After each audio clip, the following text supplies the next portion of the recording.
1 লাখ টাকা নিচে আমি কখনো সালামি নেই না। সালামি আমি আসলে 1 লাখ টাকার নিচে কোনো বান্ডেল কখনো নেই না। 1 লাখ টাকা ছাড়া আপুটি কখনো সালামি নেয় না, কারণ এটি আপুর পারিবারিক শিক্ষা। পারিবারিক শিক্ষা না থাকলে আপুটি হয়তো আমাদের মতো 20-50 টাকা পেলে খুশি হয়ে যেত। এক গোপন সংবাদের মাধ্যমে উঠে এসেছে, আপুটি মনে করেন অন্যের পকেটে থাকা সালামি আপুটির বাপদাদার সম্পদ, আর তাই তো আপুটি 1 লাখ টাকার বান্ডেল ছাড়া সালামি গ্রহণ করেন না। এদিকে আমাদের পারিবারিক শিক্ষা এতটাই কম যে আমরা 20-50 কিংবা 100 টাকা সালামি পেলে খুশি হয়ে যাই। কখনো কখনো সিনিয়রদের অনলাইন কিংবা অফলাইনে সালামির জন্য অনেক রকমভাবে খোঁচাখুচি করি। কোনো সিনিয়র 20-50 টাকা সালামি দেয়, আবার কোনো সিনিয়র দিবে দিবে বলে ঘুরিয়ে তারপর আর দেয় না। এদিকে গতকাল এক সিনিয়র ভাইকে রিকোয়েস্ট করলাম, ভাই এবার ঈদের সালামি দিন।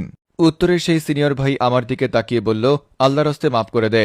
সিনিয়র ভাইয়ের মুখে এমন কথা শুনে আমি সালামি চাইতে গিয়ে ভুলবশত ভিক্ষা চেয়ে ফেললাম কিনা এ নিয়ে কনফিউশনে ছিলাম।